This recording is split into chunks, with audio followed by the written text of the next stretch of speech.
Welcome at the Andere Krant. Today we have a very special guest, investigative journalist, a real one, Corey Lynn. I've been following and admiring her work for quite a while now, on vaccine passports, digital identities, but also on solutions in the areas of food, finance and community building. However, what we will talk about today is the transformation of our food system. Thank you so much for having me. It's wonderful to finally be able to talk with you. I know, it's great. We've had so much to talk about. Yes. If only we had time to cover all of it. Yes, that's always a challenge, the time. Yeah. So you recently wrote an article about a controlled food system is now in place, in which you do not only document the assault on the current system, but you are showing the vision that the technocrats are taking us towards, and that it's already for a very large part in place. So can you talk more about that? Right. So what I started seeing was here in the US, there were these giant indoor vertical farming facilities going up. And I started looking into the investors and, excuse me, how many of these are out there. And lo and behold, there are a lot of them. So then I start looking and find, okay, this, I'm suspecting this is a global agenda based on what I'm seeing thus far. And I started poking around into some other countries, and sure enough, they are going up in other countries. So then I turn to the World Economic Forum and see what they're talking about. And essentially, what they are doing and what they are saying in their documents and websites, and I'm sure many people could go into their government websites and find this as well, is they want to replace traditional farming under the guise of climate change and droughts and weather. And they want to bring this into indoor growing facilities where they use smart technology. And, you may have 100,000 square foot facility that's growing vertically, that's using robotics and smart sensors, and you only have a staff of maybe 50 to 100 people. And they're saying that they're growing and harvesting from like 1 to 14 days, bringing this food to harvest. And then they have contracts with major grocery store chains. And so the food's already in these, at least, out here in the US and in several other countries, it's already in the produce sections, mostly greens, leafy greens, and some vegetables and herbs. They're starting to work into the fruits now. But what's most alarming is when you look at several things, actually, but when you look at who's investing in these, you've got Gates, Breakthrough Energy, Bezos, BlackRock, Barclays, Vanguard, Google, Fidelity, IDEO, there's, Y Combinator, Walmart, you got all your major grocery chains in this. And then you consider the fact that what's happening with the manufactured supply chain issues and enormous amount of fires we've had over here at food plants, and the fertilizer disruptions and blocking farmers from water. And you kind of see the whole game, the whole thing being built out while they're bringing the food into these facilities, which essentially then locks people out of access to food because it's no longer out there on the farms. And now you look into the digital IDs that they're trying to do everything they can to push towards. And you say, well, what happens when I can't get access to that grocery store because my social credit score and my climate credit score is no longer, satisfies them. So they're now blocking me from access. And what's really concerning is the way that they're growing this. Now, I just want to be clear. I am not against people setting up their own small, vertical growing facilities. That's not what I'm suggesting. But what this is a takeover to replace traditional farming. And they are wanting to use, and may very well already be using, gene edited seeds. So that's concerning, especially when you already have over 100 labs in the Sacramento, California area that are working on breeding, all these gene edited seeds. And then you've got Bayer involved, which essentially is Monsanto. And the gene, the whole gene editing and the gene therapy, and it's just, and the synthetic meat. It's like they're trying to build this synthetic world that we all have to comply with, which no one should. And so it's, yeah. So that's interesting. No, go ahead.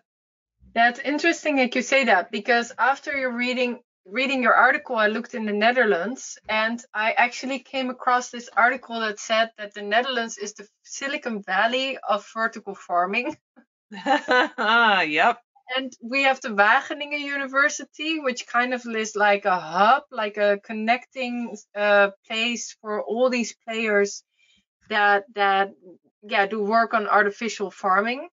Right. And of course, I think you noticed, like in the last couple of weeks, we had these farmer protests because they used these fake models to say that the farmers produce too much nitrogen, so they are basically preparing to take away their land.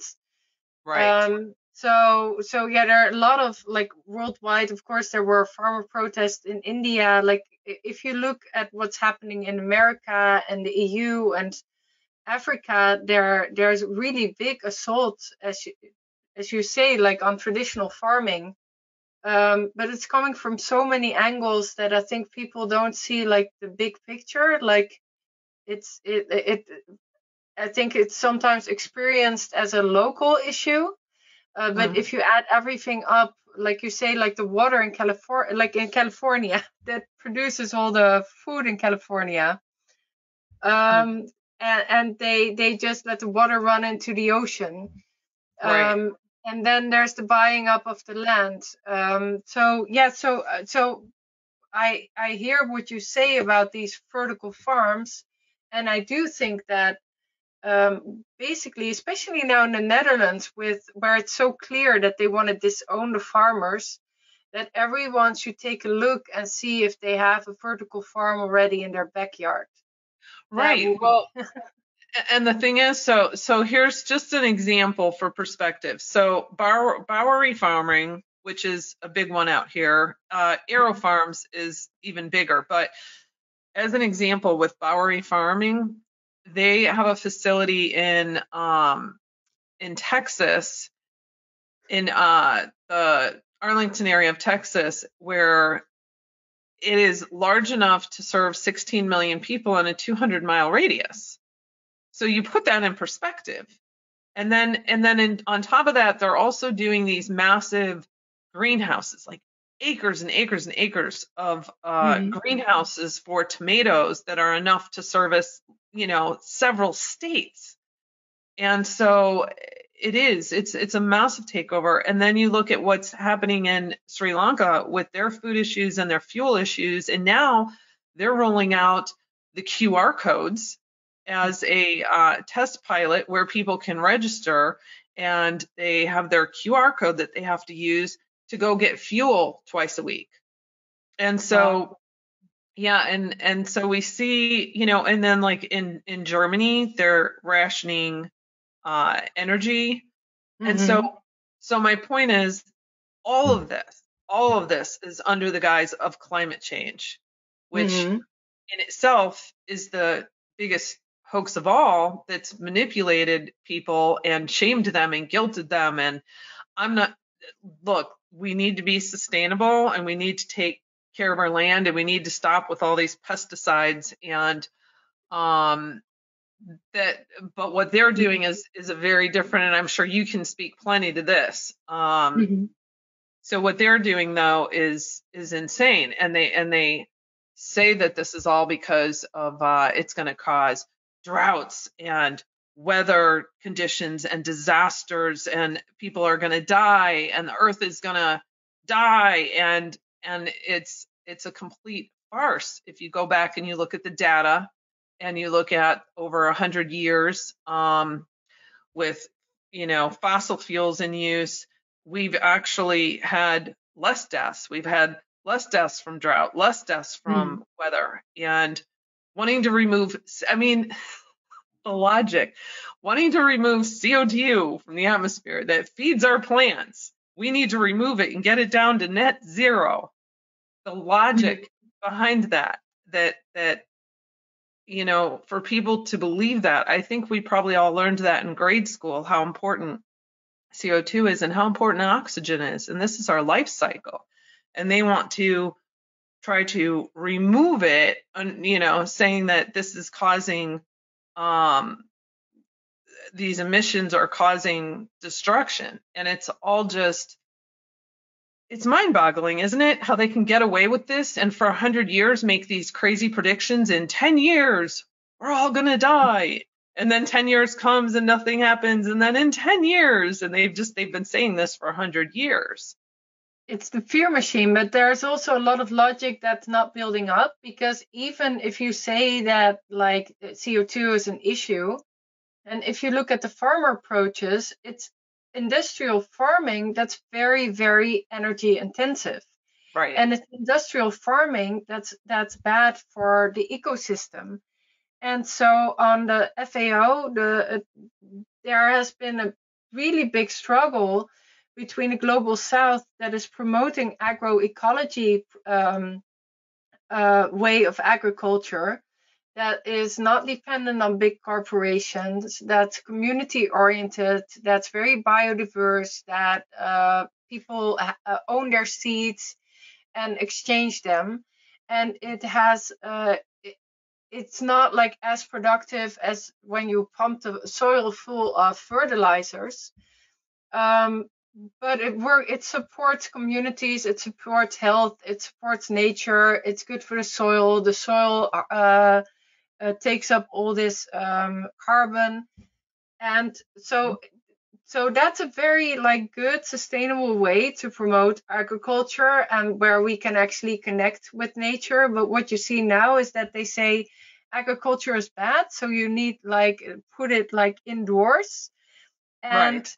And then there is this legislation, I know it's there in the US as well, and in the EU also, where they claim this land, and we say we need to give land back to nature.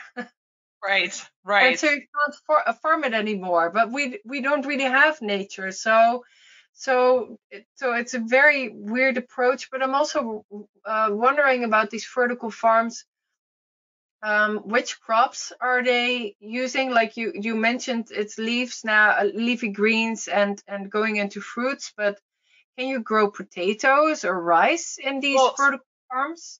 So here's one of the things they're looking at doing. And so first, I think we should clarify. So GMO, because this is a whole other thing. If people start looking into their governments and looking at legislation and whatnot and you'll see the vast majority of governments are passing this legislation and saying that they want to move into gene edited food because this is going to save us all. So genetically modified, GMO, which we've always known it to be, is actually inserting DNA into the food to manipulate it, into it to manipulate it. But gene editing is honing in on a nucleotide and extracting it, which is causing it to essentially mutate differently. And by doing this process, so they sit in a lab and I think in one case it took them 10 months to nail it down to where now it's more drought and disease resistant. And they're using CRISPR-Cas9 to do this. And in fact, AeroFarms, vertical indoor growing, which is huge. They've probably been around the longest over here since I think 2004.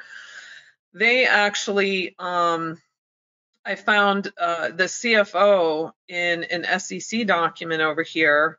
They were in the process of potentially doing acquiring another business. And so in it, the CFO states, To be clear, we are a technology platform, not a conventional greenhouse grower using off-the-shelf equipment. We have had over 250 invention disclosures to date and grown over 550 different varieties of plants. We also see an addressable market in advanced genetics, using our platform for speed breeding and other genetic development work in plants. Using our platform, we co-developed the first CRISPR-Cas9 produce product.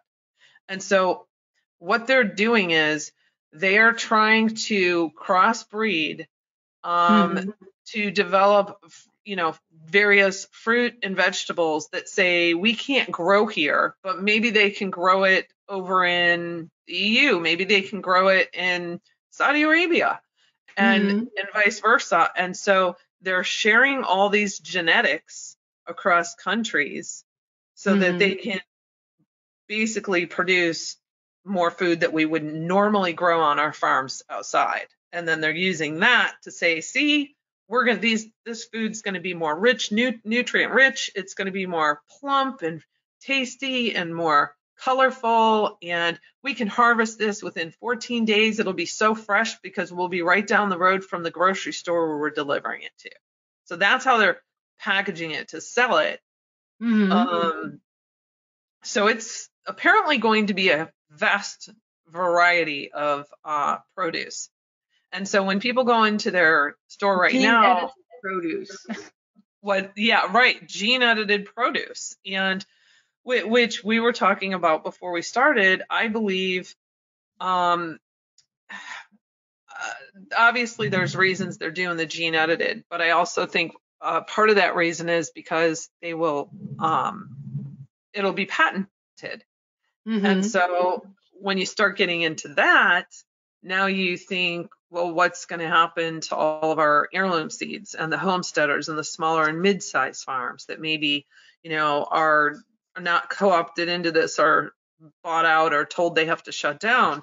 Are we still going to be able to maintain our seeds? And that's a concern of mine because we've already got the so CIGAR, the Consultative Group of International Agriculture Research, which is the world's largest private seed bank, consisting of 10% of the worldwide germplasm across the globe, and it's controlled by the Bill and Melinda Gates Foundation, Rockefeller and Ford Foundations, and World Bank. So they've been very involved over in Africa. Just as an example, they AGRA, the Alliance for a Green Revolution in Africa, which also led by Bill Gates and funded by the Rockefellers. So they have participated in 72 agricultural policy reforms in 11 African countries pertaining to seed, fertilizer, and market access. And they created laws to protect intellectual property rights for certified seeds while creating penalties for open source seed sharing. So I started looking into the US through the Federal Register to see what was going on here with seeds. And what I had found was on March 17th of this year, a notice was published in the Register seeking comments by May 16th on competition and intellectual property system for seeds and other agricultural inputs.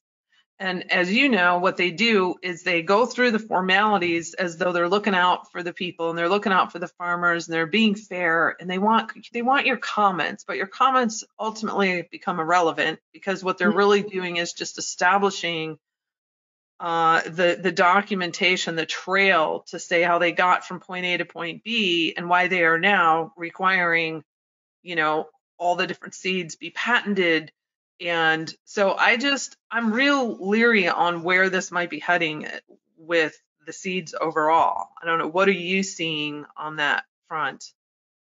Yes, I think there's a big attack on seeds. You mentioned the private seed bank. I remember this article by Robert Kennedy where he writes that there was the world's biggest seed bank was basically taken over by Bill and Melinda Gates Foundation, and again being opened up for biotech companies. So there's a real push to to claim ownership of genetic diversity, which is of course in the seeds. And they always use the global south as how do you call it, like as a pilot, as Right. for the experiments. Yep. So they've been, so I think that's really an area where we should start looking more what they've been doing there, because that will tell us a lot what they want to do here. And I know so we have this company, it's called Bolster, and they have organic seeds for people who grow like vegetables in their back garden. But I know that have difficulty like maintaining the races that they want to keep because of all the regulations. That's so tight already that they sometimes already need to use, sometimes I believe, edited seeds, like partially edited. They want to avoid it. But otherwise they can't like maintain their company. So I think this is a very big push. And then going back to the gene editing, because this is you already explained it, but I think it's very important for people to realize. So GMOs, people have a red flag. They think, oh, GMOs, I don't want to eat them. And they've been not accepted for the most part, I believe, in the EU so far. But now with this gene editing, it's just still a gene manipulation technique. But they say, oh, gene editing, it's not the same as GMO. And especially in the EU, they are pushing agendas where they try to claim this as sustainable, and it could even be labeled as organic. So that's not like it's not passed yet, but that's what they've been trying to promote. Like you see, first it's in the policy think tanks, and then there's a policy proposal, and then before you know it, you think, how did this happen? Right. But the way they're trying to do it is by saying, well, gene editing is different from gene modification. Right. And then so they're lax. That's what they did in the US. They said it's different, so we're going to be really laxed on these regulations. And the European Commission actually, I don't know where they stand now, but originally they said that they do see it as too similar to GMOs, so they were going to keep tight regulations on it. So yeah, that. And I know I just saw, I think it was an article you sent me, the UK, there was a whole list of countries that are pushing the gene edited right now. So yes. And it's interesting to look at GM Watch, because they posted a lot of articles about gene editing, and it causes a lot of problems. There are a lot of indication that it's not healthy. It's so it's not a safe technology. It's and we don't know the unknown consequences of it. So that's different from a farmer that's crossbreeding and kind of like a known technique. So that's in my list of links to read. Right. But and then we have the genetic modification with animals too. So with the meat industry, I started covering that a while back. With what we had going over here is they started out with the protein-based or the plant-based meats, the fake meat, and then moving into the cultured meat, the lab-grown, the cellular. They have all their terms for it. It's the same thing. They're growing it in a petri dish, and God knows what's in that. And so here, the USDA and FDA, they're fully on board with genetic modifications. They first approved some genetic modifications in pigs, and then salmon, and now cattle. And they've also already approved, lab-grown meat. So we've got Upside Foods lab-grown meat facility just launched not long ago in California, which of course, once again, is funded by Bill Gates and Temasek Holdings and 37 other investors.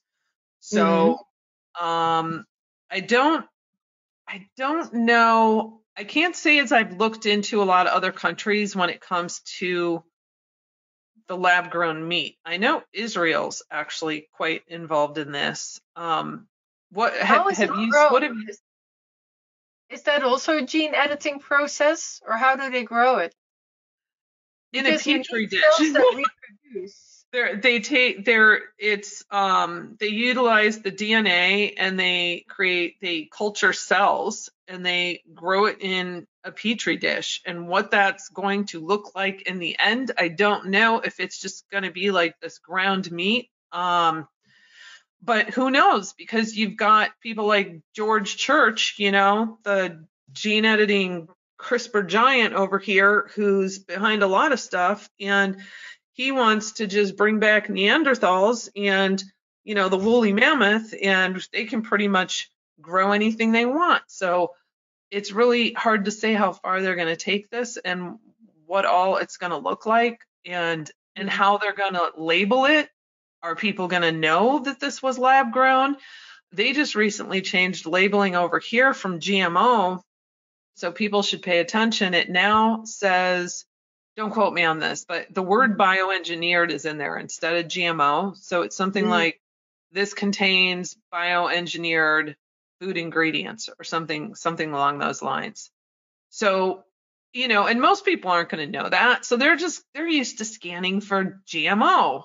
They're not even going to pay. There's 50 ingredients listed. They're not even going to realize that it's now called bioengineered. Which I'm actually surprised they went with that term, because that's not really a good term.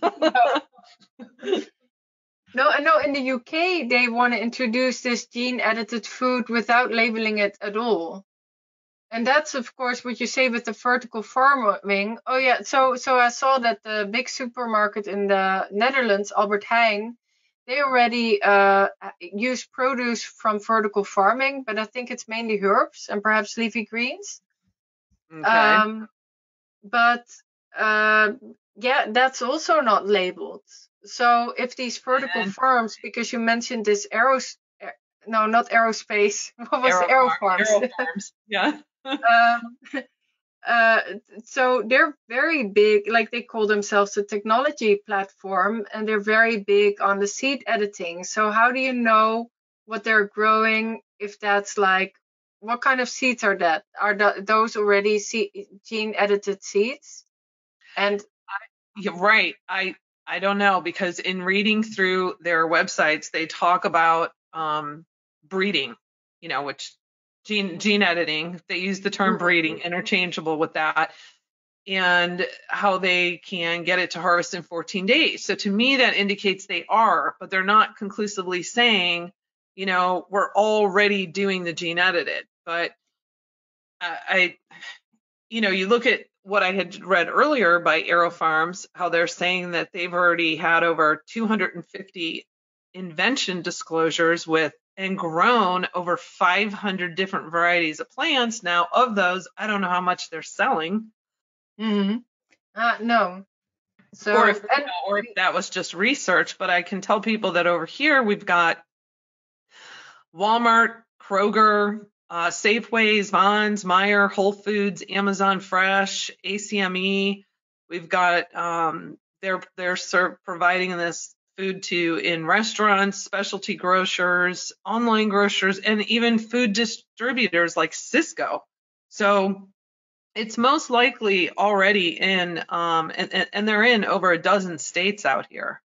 So I think it's important that people pay attention to the brands. Like, instead of just grabbing a bag of lettuce and going, oh, this is the kind I want, is when does it expire? Start paying real close attention to the brands and learning what brands are coming out of the facilities near you.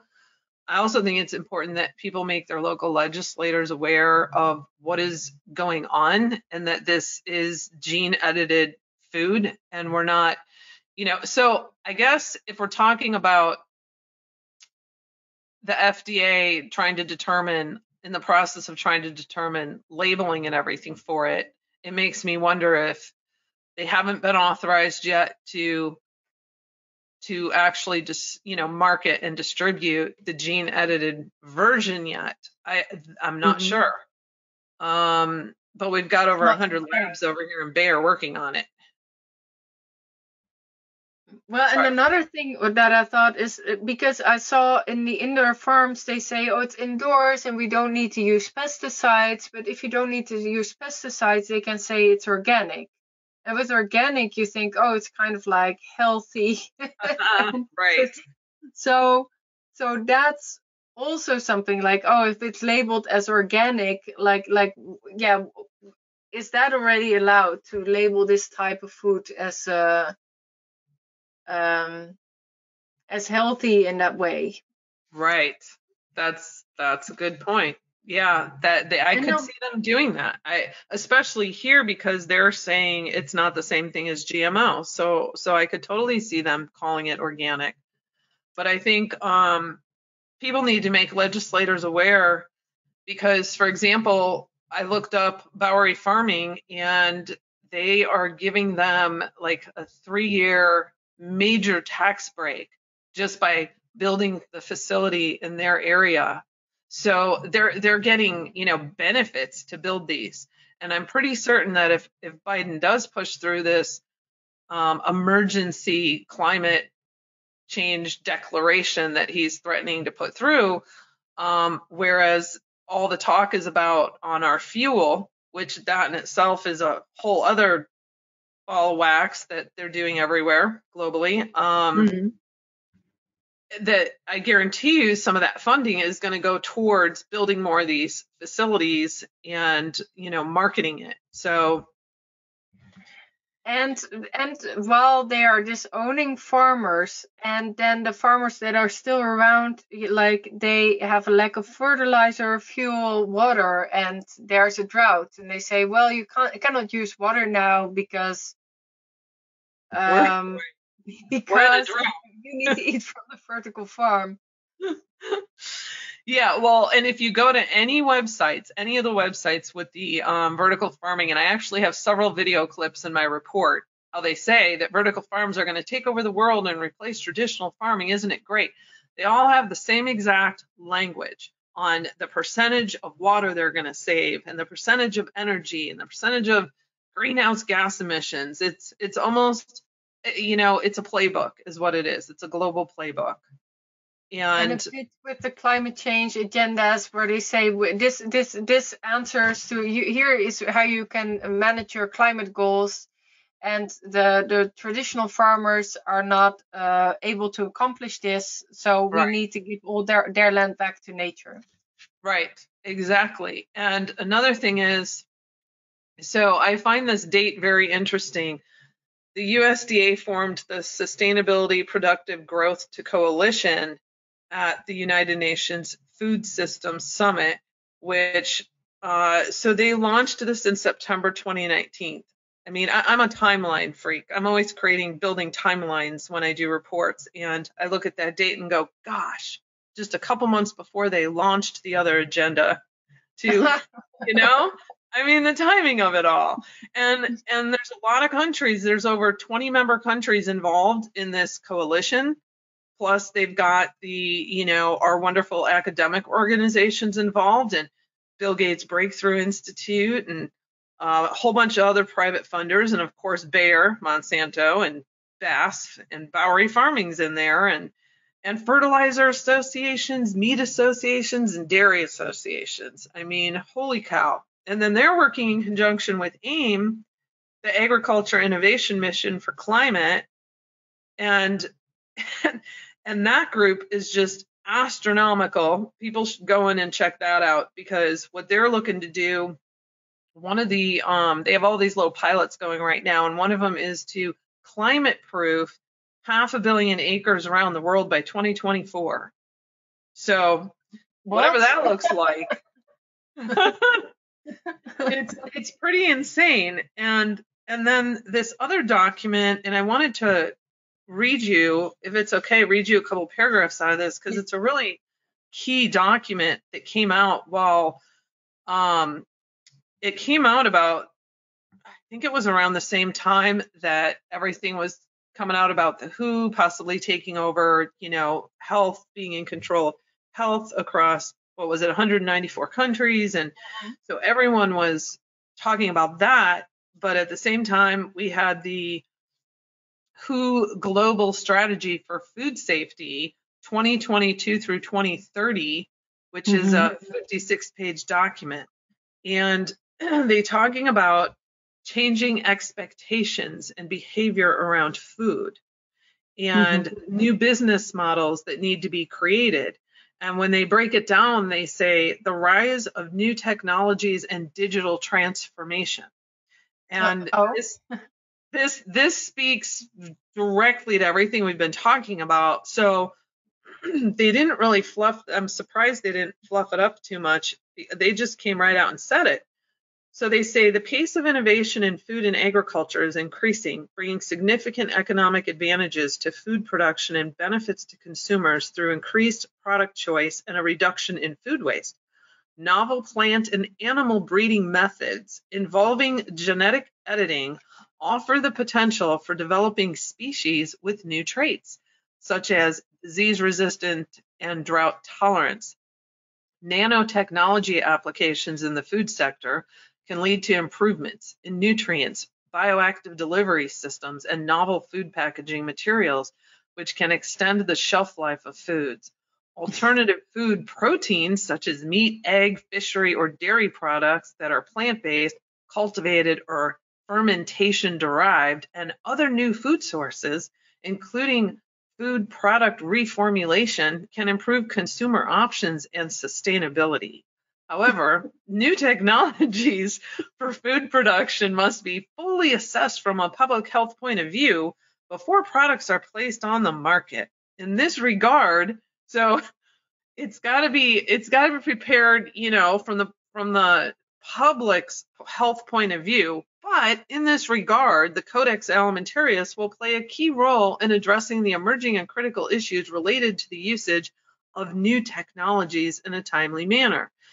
And I mean, so it says some new technologies require considerable investment in research and development and maybe out of the reach of lower income countries, which would create an equity gap in innovation and ability to detect hazards. Digital innovation and transformation that are rapidly, in the context of big data and analytics, artificial intelligence, and the Internet of Things are trends that are rapidly changing food systems. For example, genomics and related tools such as whole genome or next generation sequencing and international sharing of data relevant to FBDs, which is foodborne disease, enable more precise, focused investigations, including pathogen detection, characterization, identification, and source tracking. I mean, that just sums up everything we've been talking about. Wow, and that's interesting because it's directly tied to this health agenda, because what you mentioned, this other summit about the international health regulations, in the edits that they promoted, but well, as you know, like it didn't came through because the Global South said we rather leave the WHO. But in the edits that they proposed, then when there was a disease, like there's like some sort of cause, and they expanded the list of the organizations that could be involved. And this list of organizations, I noticed that at first it was only the the nuclear agency, but later like it's the agricultural agency, it was the meat production, well, it's not the meat production agency, but like the agency that's involved with all the cattle farming. Okay. So I thought, oh, these are all avenues where you can trigger like a new health event. Right. So I started searching on that, and then you see that they have this whole new approach that is called biosecurity, and it's called the One Health approach. Oh yeah. I've read up a little bit on their whole One Health approach. But this Rockefellers put millions into that one. Yeah, so this ties like it's hand in glove. Like on the one hand, it's like the WHO, like it's this health approach. But then it says the food system is actually kind of a risk, so it needs to be monitored from a biosecurity perspective. And then what's interesting is that for the COVID event, they set up of this whole global surveillance system, but also genomic surveillance. Right. And it's interesting that they have the genomic surveillance for people as well as for plants.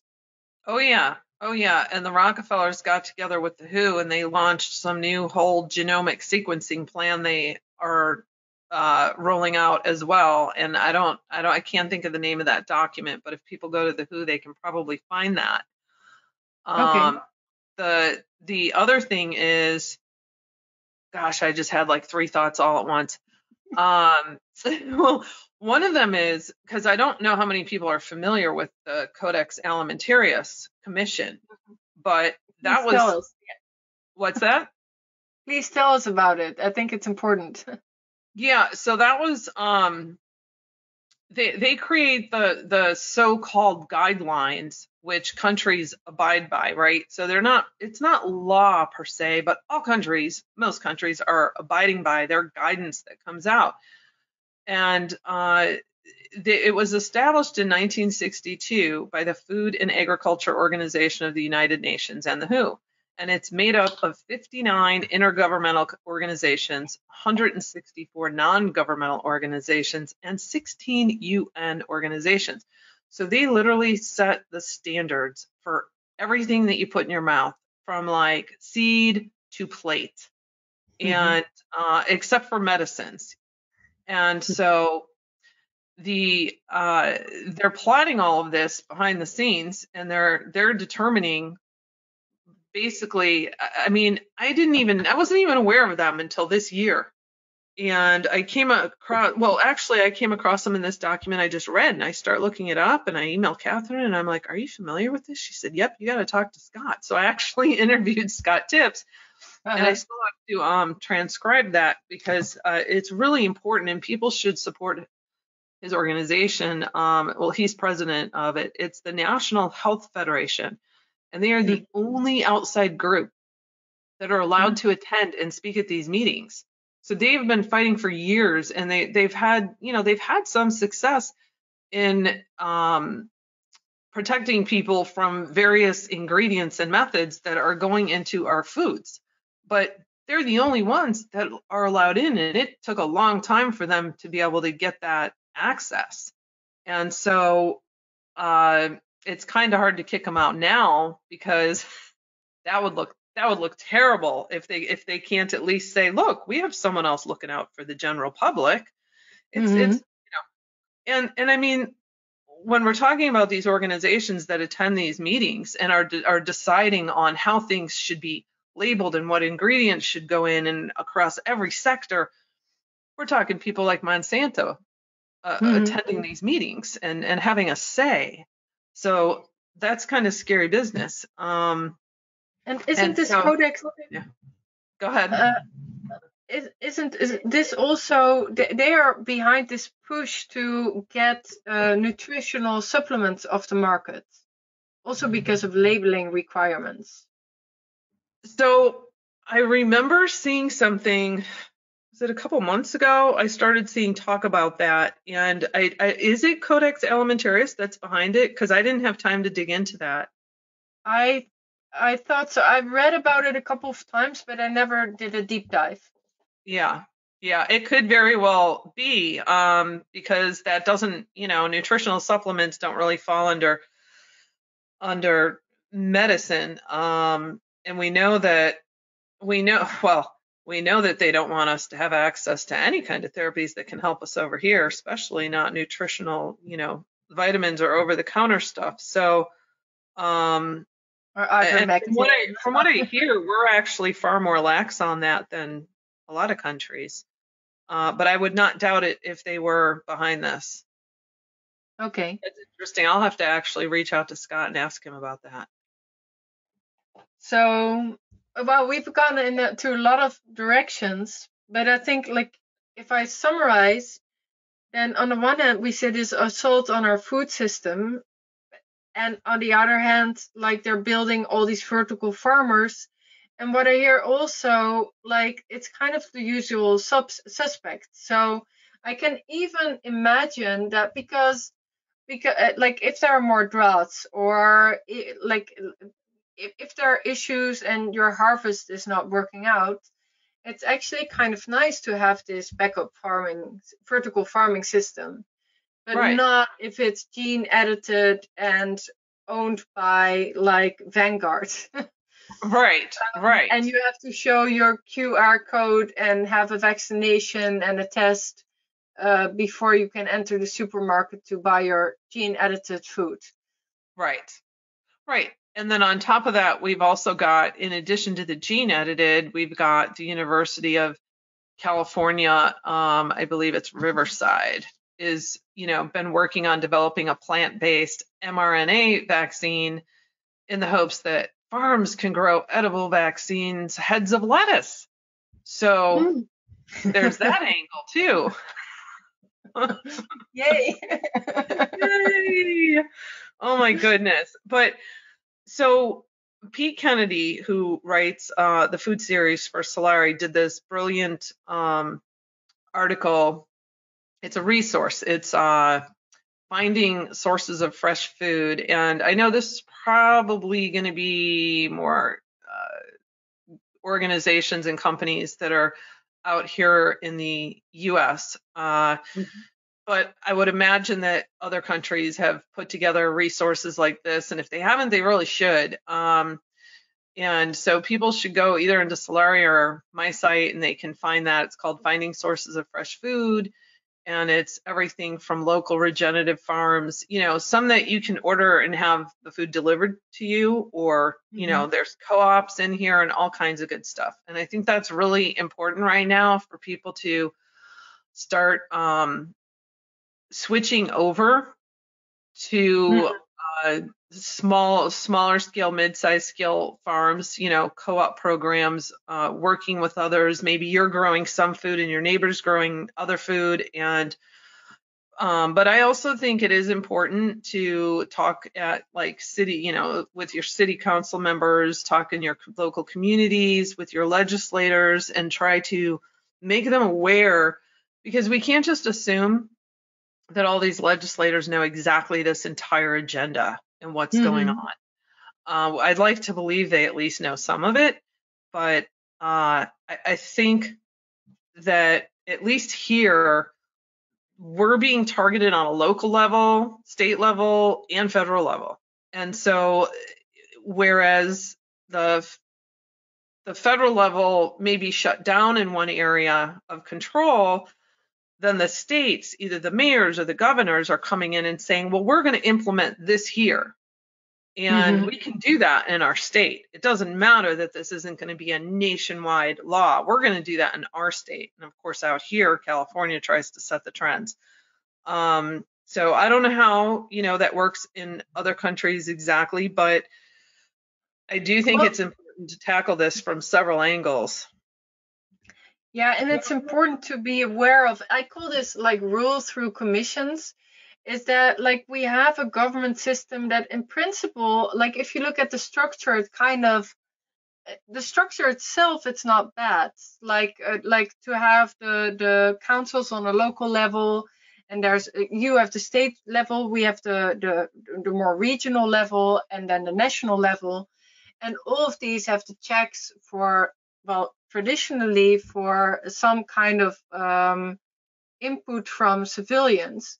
But what you see, what happens with these type of agendas is that each time the integrity of the system itself is breached.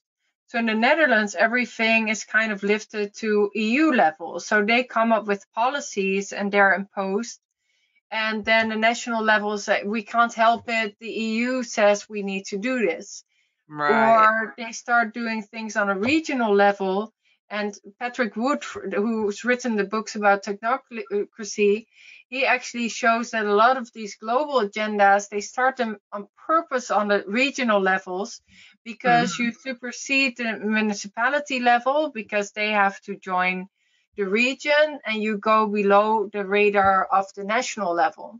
Absolutely. And then if it's about like a farm, then it's like, oh, it's like a vertical farm, or like we're attracting innovation. And you don't want to be in the way of business. So it's being seen like as just like a business activity and not as a bigger agenda. Exactly. So yeah, it's really important to look at the bigger picture and where they're kind of breaching the the structures that should have some integrity about this. Yeah, you've got a lot of consulting groups and coalitions that have formed on local levels that are targeting for us, it would be they're targeting the mayors or the city council members, and they're coming in and they're saying, look, we need to come up with a new sustainability plan, and it's going to involve these new streetlights that are going to have cameras and more walking trails, and we want some electric charging stations for the vehicles, and we're going to basically start building our smart city. And this is all done at a local level. They don't need a governor. They don't need legislation. They're just rolling this stuff out. So this infrastructure has been being built for years. And what we're seeing is kind of the final stages of them trying to bring these agendas to life through an infrastructure that's already been slowly building. And so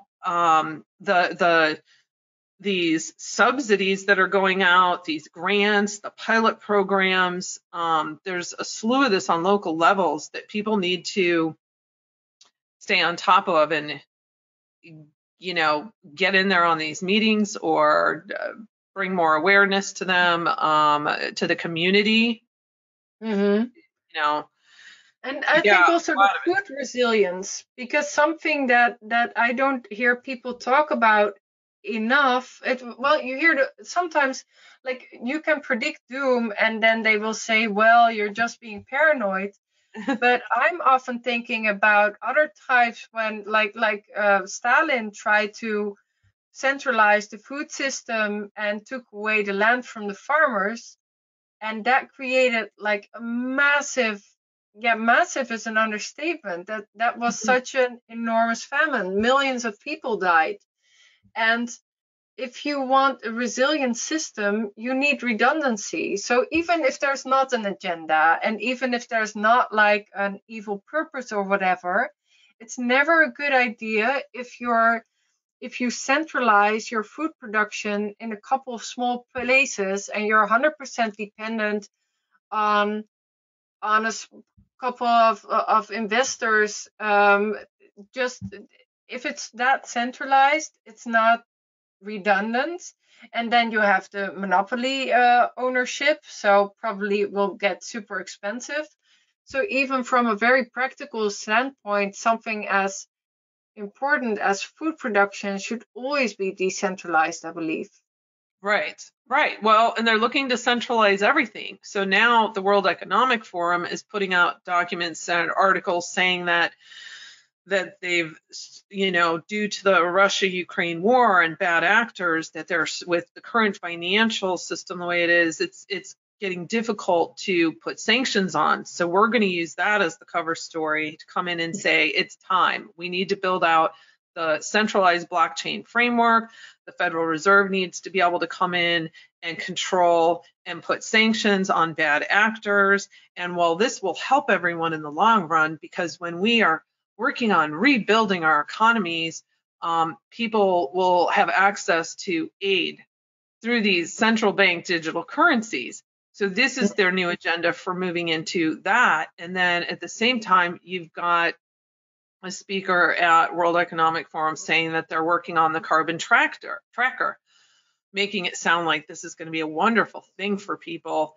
And it's not yet operational, but they're finishing developing it now. And it'll be where you can monitor your travel and how you're traveling and where you're traveling to and how you're spending your money and what food you're getting. And then I think he ended it with, and how you're spending on that. What was it? And how you're consuming from the platform or something like that. But he never elaborates on what this so-called platform is, which is ultimately the blockchain control system that they've been wanting to build that tracks and traces everything, so they can control people's access and what they eat and everything they do based on a social score and a climate score. I mean, they're building them simultaneously, all to funnel into this digital identity where all of our records are held. Well, also in that case, like if it has a carbon credit and they say, well, natural grown food has a very, very big carbon footprint, then even if natural food is still available, then you can buy very little of it because you run out of carbon credits. You can Right. only buy it at the vertical farms because that's the way they promote themselves, right? Right. But yeah. If you're allowed access into the grocery store at all. I mean, so yeah, it's I don't know. On one level, I see, because we're always into these deep, deep digs, we can see how all the pieces are clicking together and how Mm-hmm. they can pull this off. But then on the other hand, I look at human beings and I go, there's just no way people are going to go along. I mean, some of these things people have to go be willing to go along with, or they're not going to be able to further a certain trend or tactic or agenda. It's kind of like with the vaccine ID passports. They got a ton of resistance, and several countries had to put the kibosh on that because they couldn't sell it enough to the people. Some states over here were saying you cannot. They made it a law. You cannot require it. It cannot be mandatory. So there's some resistance there. But they have so many different ways to get us onto the digital ID. That's just one method. But we need to have that much resistance on every single thing they try to roll out. Yes, definitely. And especially, like, perhaps that's something for another conversation, because I know you written the book on the vaccination passport landscape. And what I think that shows so well is that there are a lot of projects. Like, it's a very big landscape, because sometimes Mhm. people ask me, oh, can you tell me about the digital ID? And then I think, no, it's not the digital idea. They're just throwing it at you from all these different angles. They're running all these pilots. They're so like you say, they try to hoodwink you into it in many different ways, and so you have to say no a lot of times to not get manipulated into it. Yeah, they've been aggregating our data for decades, so they've already been ultimately building up profiles on all of us. They just need a way to get it all into one location so they can then hook us into the blockchain, and then they can trace and track it all, and because it will be a centralized framework. But what I tell people is, when you go to a doctor, don't only fill out the information you need to fill out. Forget about putting your social security and 10 pages of history and all this extra data that they don't necessarily need because you broke a toe, And when you go into your local store, that they're all offering either QR code scans to get a free coffee, or you go to a local drugstore and enter in your phone number to get $3 off or get your rewards program. Well, guess what? They're checking your times a day that you shop, where you go, the location you're in. If you're traveling and you use that, they now know where you're at. They're keeping track of your phone number. They're keeping track of exactly what you're spending that money on. Are those few dollars that you can save really worth it, as opposed to using cash everywhere you go as much as possible? To Yeah, me, it's I don't have a great. phone and I use cash, so What's that? I don't have a phone and I use cash, so I There you already go. opted Yeah. out. But like you say, like, I think a lot of people are not aware. Yeah, how they're helping to build their own prison. Yeah, I just did a short. It's literally like a 3-minute read, which is an accomplishment for me because my reports are always like 30 to 60 pages long. It's called I Have Nothing to Hide, because I Yeah, think that's the that's number very one good. phrase people hear. And so that kind of covers, if someone wants to see all the ways they're aggregating our data, it pretty much sums it up in that short piece and where we'll end Exactly. up. Well, and I think for a large part, all these systems are already connected. It's just not over yet. They cannot bring it out into the open. Right. And what I realize more and more is that, like, I've been thinking a lot about this. Like, what is the basis for freedom in a society? And I think you need privacy, otherwise you cannot be free. Right. And now we're in this surveillance society where, governments don't have any transparency at all, and we are like beyond transparent for them. Like, what was the sentence? Google knows you better than your mother. Yep. So if we want to regain our freedom, then regaining our privacy is a very important first step. And one step you can take is not sharing all your data and making yourself transparent. Right. Exactly. So Yeah. that's a jump from the food system, but it all ties together. Right. It's all part and parcel. So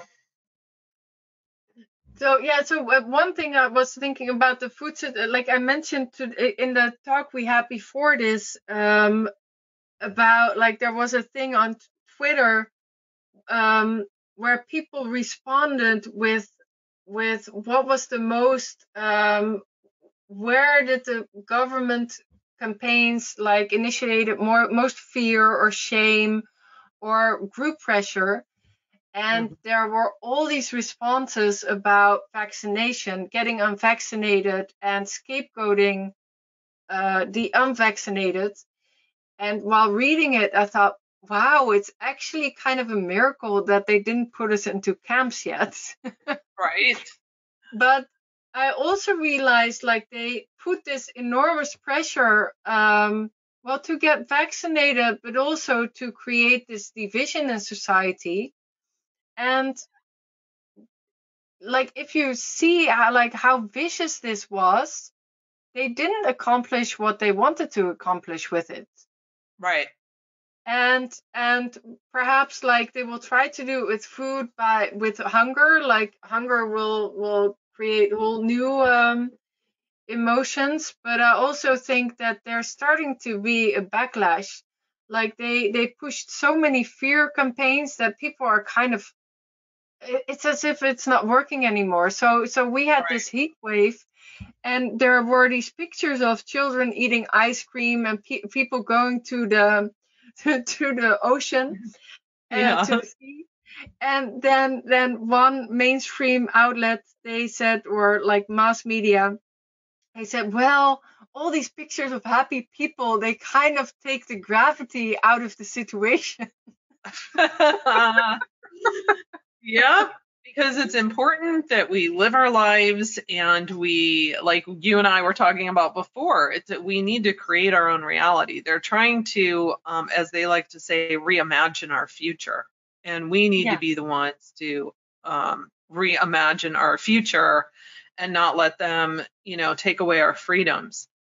I am concerned a little. I do think one of the things I think they might try and pull is a foodborne disease, whether it be real or manufactured. They could do it small scale on one isolated area and say we need to lock down everywhere. We've got this foodborne disease spreading when in fact maybe it's not spreading. Like what happened with the bird flu, and they had to slaughter all the chickens, and so I'm a little, I think people need to, like, stay ahead of the game when it comes to the tactics that these people will try to pull, and use discernment in what the facts are versus what the fear push is, because oftentimes they will, and it's easy to spot when you go to, like, it's just a half a dozen of your main news sources, if they're all pumping out the same headline, then you know that this is a fear tactic. It's something that may or may not happen, and you need to use discernment. Are they trying to just put fear into us right now, or is this something that actually is going to happen in the supply chain, or with whatever it is they're talking about? There's just so much fear pushing in there to basically stunt us from being able to